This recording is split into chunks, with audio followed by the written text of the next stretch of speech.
everyone, I'm Anya and I'm a perfectionist. Um, and I'd like to talk about my first ever job in this episode. In last episode, I mentioned that after finishing, well, I probably mentioned that. I'm not really sure. I hope I did. But I'm gonna repeat that just in case. After finishing my university, after graduating, I got like 2 weeks for me to completely move to a different city and start a job there. And I moved to Prague and I started working in a travel agency. It was a Chinese travel agency, so we were mainly focusing on incoming of Chinese delegations to Europe. And I was working there as assistant with Chinese. There were more people who were Chinese speaking, and also there were a few people who didn't speak Chinese at all. So sometimes we would have to translate for them, especially when the boss wanted to discuss something like more complex, more difficult, what she was not able to explain in Czech because she knew Czech, but not like super deep. So she was still using Chinese to explain difficult things. And Uh, how to start? Okay, so I moved to Prague after in like 2 weeks after graduating university, and then I started working in this travel agency. And as I mentioned, we were focusing on incoming of Chinese delegations to Europe. So we were preparing invitation letters. We were contacting and booking hotels and drivers and interpreters. So when the delegation would come, they would have everything already like from us, even the meeting with their partner who like invited them, and also the interpreter. And there's one thing which was already weird, and I forgot to mention this in the Czech version. But whatever. I think that some of my Czech listeners listen to English versions as well. So and like for the past episode, I'm not really prepared for this because I'm inspired to do it right now, so I don't want to lose time just by writing and translating the Czech one. So I'm just gonna be talking what I remember, and let's see how that goes. So my first week in the company was quite weird because in the beginning there was a colleague who was leaving for a long holiday, and I had to come before she left because I needed to learn her job because I was gonna then work with her on these tasks. So when I came there, I realized that this colleague was actually my classmate from when I was studying back in China. So it was like good that I already knew somebody there. And she started like teaching me how to do stuff about this job, how to create the new group which will be coming. And by group, I mean the delegation, but in this company, we were like internally, we were calling them a group and we were giving them the numbers. So she would teach me how to create the group, how to get all the documents needed, how to then prepare a draft of invitation letter, how to find the right partner for them, and just everything I needed to know. And on the fourth day of the week I was there, she was already giving me all the work. So I was handling everything by myself after 4 days. And she left for the holiday.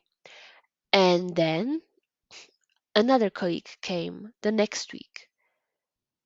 It was my classmate from the university, so I knew her as well. And I was supposed to teach her. And I was there for 1 week and I was supposed to teach another colleague the job I just learned. So this was interesting. We managed somehow because as we were both like still learning, We sometimes created we could like create our own system. Not, of course, like we couldn't change everything, but we could make small changes here and there to make it like more useful and more it just better for us and to give it more sense or like make it make sense. So later I heard from the manager that uh, we should be glad that we got at least something because nobody was teaching him, nobody was like lecturing him about how the company works. So because of his bad start in the company, like with him having no training, he was doing the same to new colleagues. So that's why I got the training for 1 week, and then I was supposed to train somebody else. But there's like one really important thing which is common for all Chinese people. It's called 面子 in Chinese. In English, I would say it's like face. And what I mean by face is that they want to look good, and if they have the 面子, if they have the face, they look good, and if they don't have it, they look bad, and they don't want that. As an example, I can give you this. If your Chinese friend invites you to really fancy restaurant and like he will pay for everything and this will be like really expensive food, he has the face in front of you, but then he will spend the rest of the month eating just noodles because he doesn't have any more money because he spent it everything on you because he wanted to show off. And with this, like he will never tell you that he is eating only noodles and that it was too expensive and he has no more money because with this he would lose his face. So Chinese people don't want to lose their face, and they are even able to lie just so they don't lose their face. It happened to me when I was in China when I was struggling to find my dormitory building for the first time, and I was going straight from the office where I just registered like for the school and everything, and I just wanted to find a dormitory and go to sleep. And there was a some policeman. He was local and he was supposed to just guide you when you get lost in the campus. And I asked him where my dormitory is. I exactly told him which building number is it and how does it look like, how is it named. I told him everything, and then he sent me to the opposite side of the campus because he didn't know where the building was, but he couldn't tell me because he would lose his face. So yeah, so the face is like really important thing in this company. I'm not gonna name the company. Who knows me, they will probably know. Who doesn't know me, I'm not gonna say the name. I'm just gonna describe everything there. So nobody can really come come at me for naming the company and for like giving it a bad name on the internet or something.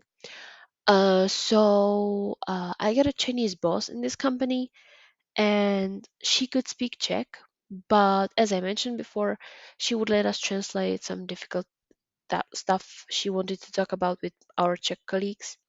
So we would even have to be translators if she wanted to yell at them.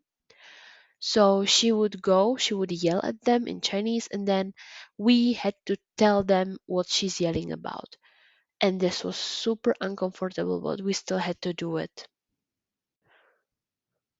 So, in the beginning, we were doing invitations and all of the stuff for the delegations, but then later we also started to do other stuff. Like, for example, connecting Chinese and Czech schools, or like Chinese and European schools, connecting sport clubs. So we would go and try to like make a meeting or even like a match of a Chinese football club versus Czech football club or something like that. And our boss always gave us like just really short, brief info. She didn't really give us detailed information. And I remember that when we asked her for more information, because we contacted the Czech partner and the Czech partner said they would be interested, but they need more information. They need to know how many people will come, when they want to come, what exactly they want to do, just like normal Czech company or Czech club works. We just want information before we do something. And I told my boss that um, this Czech partner is interested, but they want more information. And she brought all of us into the meeting room. She repeated the same information she gave us with no details, nothing exact. Like it was just abstract, like, yeah, we want to do this, but nothing more. And then she emphasized how stupid we are, that we are asking the same questions and we are making her repeat this and stuff like that. And I felt super dumb at the company. Like, and I'm sure that I'm not the only one who was feeling super dumb because uh, the boss was making us feel like we are stupid for asking and we are stupid that we don't remember stuff. And later she would even like kind of make me doubt myself, that she would, what was happening was that she would not give me the information. I would ask her that I need more details, and then she would tell me, but I already told you. And then my brain would be like, wait, what if she really told you and you just don't remember? You are so dumb. So basically, she was like gaslighting us into thinking that she already told us everything, and in the reality, she never told us anything. So this was this was like really, this was something what was happening there.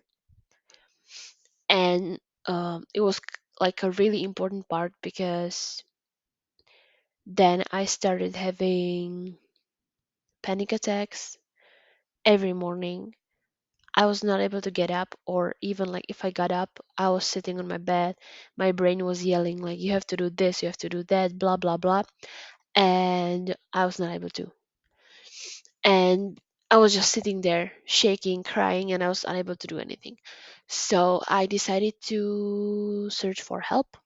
I was trying to find a therapist because when I was finishing my university, I'm not very sure if I said it in English version or not, but when I was finishing university, I was going to a therapy, and the therapist would help me because I was struggling with like organization of time and everything, and she would just help me organize everything, and I could talk to her. So like I would just leave all my burden there, and I would feel better every time. So so I wanted a therapy, and I found one. I went like for the initial meeting with the psychiatrist, and then I had to wait for some time on the waiting list.